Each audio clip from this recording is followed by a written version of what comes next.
começar o nosso bate-papo, já emendando o que você falou da roda da vida. Adorei que você falou da roda, né? A roda é uma ferramenta que está disponível no portal para todo mundo aqui, para a gente se autoconhecer. É uma ferramenta que é indicada mesmo para a gente fazer essa autoavaliação? Ela é eficaz, o uso dela? Como é que a gente usa? Quais são as dicas? Né? Porque, às vezes, a gente só quer se autoavaliar quando está mal, né? Quando está bem, ninguém quer autoavaliar. Então, primeiro que o dever de casa foi feito porque eu fui desafiada pelo Zé. A apresentação estava pronta, tudo pronto. Ele falou, eu vou pedir que você enfatize isso. Quer dizer, o dor de barriga é, eu vou mudar a apresentação toda. Olha eu me jogando aí. Oh. É? Feito. A roda da vida, para quem aqui já passou por algum curso de imersão que sempre coloca a roda da vida? Aí, quem já escutou aquela conversinha? A sua roda gira? Quem já escutou? E quem ficou puto da vida porque a roda não gira? Pode levantar, gente. Sabe por que nunca vai girar, Andréia? Sinto em desapontar vocês, eu não sou coach guru.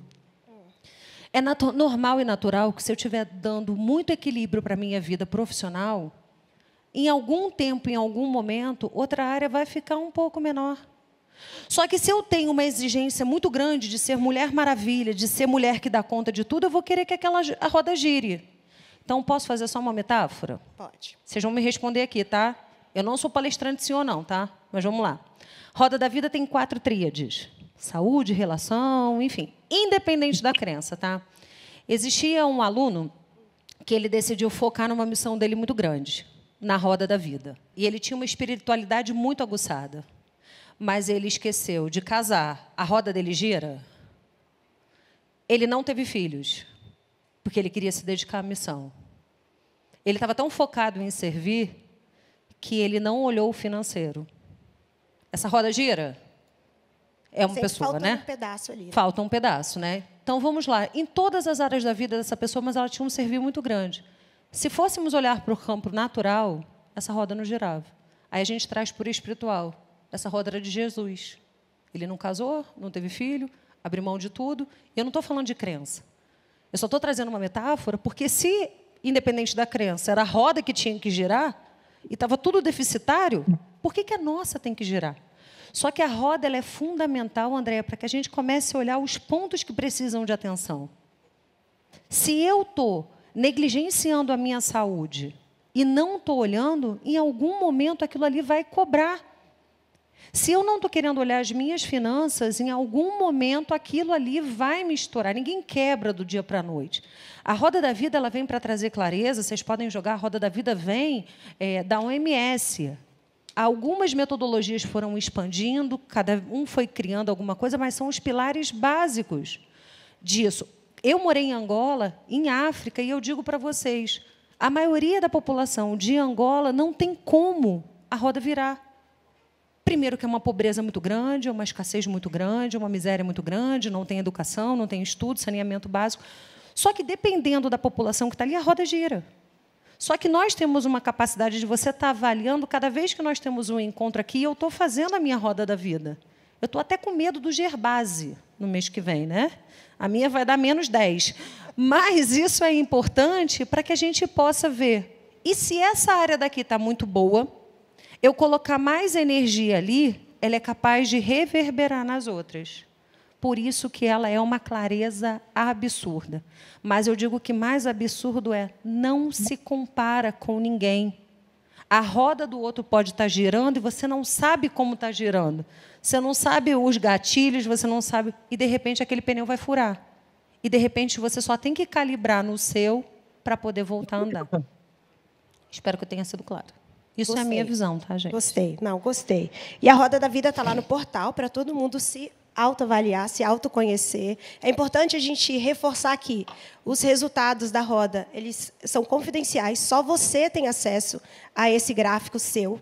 Você pode fazer quantas vezes você quiser e todo o seu histórico fica disponível para você se comparar. E outra coisa, não sejam, rapidinho contribuindo no que a Andréia está falando, não sejam bonzinhos e colocar, eu acho que é 10, tipo, para poder se aliviar.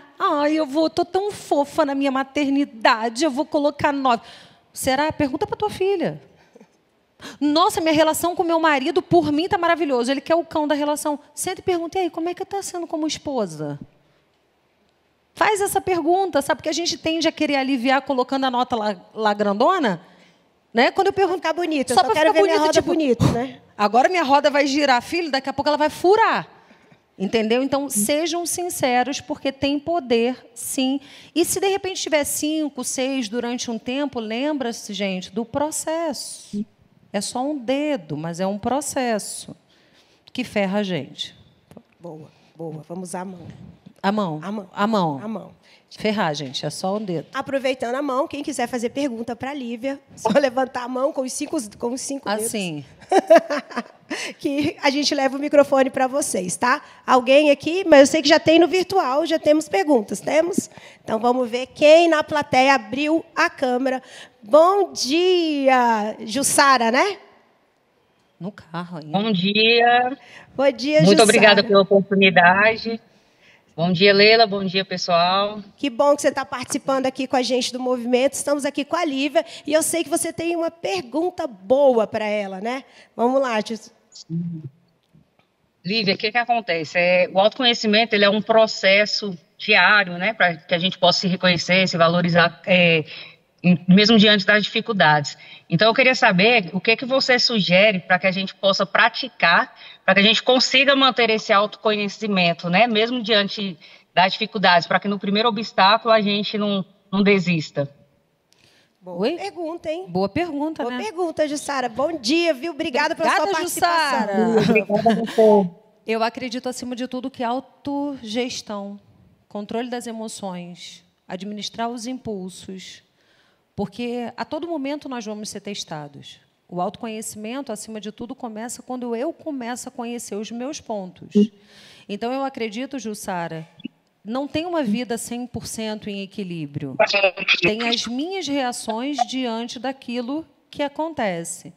Então, o que eu poderia dizer como terapia, questionamento, autoconhecimento. Autoconhecimento, gente, é igual banho. Todo dia eu tenho que tomar. Porque a gente tende a entregar o problema muito do outro e a gente acaba não reconhecendo. Eu não acredito que tenha uma fórmula, porque pode servir para mim, não pode servir para você, não pode servir para você. Mas eu acho que quando eu começo a entender as minhas debilidades, mas as minhas fortalezas, o meu perfil, a minha tomada de decisão, e que tudo é sobre mim, não sobre o outro, o que acontece não impacta diretamente. É isso. O autoconhecimento está ligado diretamente à nossa inteligência emocional. Aí, a inteligência emocional, a gente pode falar, caso ela queira, né? Tem um livro Inteligência Emocional, do Daniel Goleman, que, quando fala, primeiro, como eu lido comigo, como eu lido com os outros, como eu lido, acima de tudo, quando acontece algo. Então, a gente vai falando de consciência social, de autoconsciência, e a gente vai expandir, só que aí vai entrar na teoria. Mas um livro bom é o Inteligência Emocional, do Daniel Goleman. E o autoconhecimento pode transformar não apenas o indivíduo, mas também o ambiente onde a gente começa a contagiar e melhorar esse contexto e o ambiente, né? E como é que você acha que todo esse autoconhecimento, quando a gente se autoavalia, eu estou melhorando o meu contexto, estou dentro de uma organização, dentro da minha empresa, como é que conecto isso com esse movimento que a gente está fazendo? Como é que eu vou conectar esse meu autoconhecimento com o Vida 360 dentro das nossas organizações? Eu trabalhei em 4 bancos, né? Eu trabalhei no Santander, Unibanco, que virou Itaú, Citibank, e voltei para o Santander. Então, eu trabalhei com 7 culturas. E aí eu não estou falando puxando sardinha, apesar de ser muito fã da Sisters e da N Produções, e estou em todos os projetos, eles sabem disso. Quem dera que todas essas culturas tivessem feito o investimento que a maioria das organizações públicas e privadas estão fazendo. O que me tirou do banco, quando eu pedi demissão há 12 anos atrás, 10 anos, perdão, eu trabalhava em banco multinacionais, participação nos lucros, benefícios, foi um ambiente tóxico. A minha depressão, aquela minha obesidade muito grande, eu tomava remédio para dormir e para acordar. E detalhe, na fusão Unibanco e Itaú, eu era número 1 Brasil. O programa de participação a meta era 1.300, eu fui demitida por uma discussão no assédio moral com 1.292 pontos. Porque a maioria dos gestores não tinham competências, capacidades para estarem na função. Tinha um currículo muito grande, ou então era muito beneficiado por conhecer, e eu estou falando de 16 anos do mundo corporativo. Então, eu acho que esse movimento, primeiro, acima de tudo, é você nivelar todos, do gestor ao estagiário. De quem manda na caneta a quem tem que entregar a caneta. De quem determina o que vai fazer para quem tem que obedecer. E eu acho que esse movimento Vida 360, quando a gente está falando de todas as áreas da vida, de temas tão importantes, é fazer o que eu fiz aqui, descer do salto.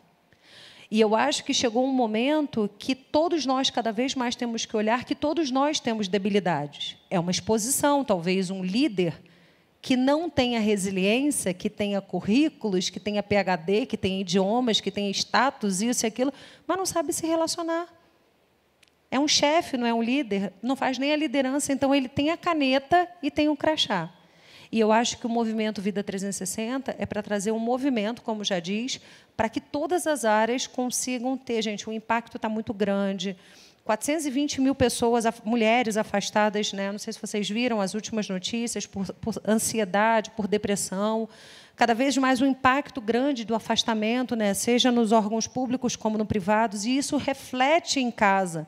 Então, quando a Andréia diz que o Vida 360 está disponível para fazer a roda da vida, quando você melhora a sua relação em casa, com o seu filho, com a sua família, com os seus amigos. Então, quem dera que todos os órgãos tivessem aderindo a esse movimento.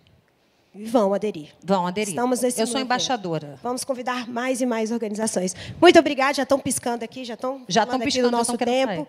Muito obrigada, Lívia. Eu que agradeço. Obrigada pela participação Obrigada, de vocês. gente. Obrigada, Jussara.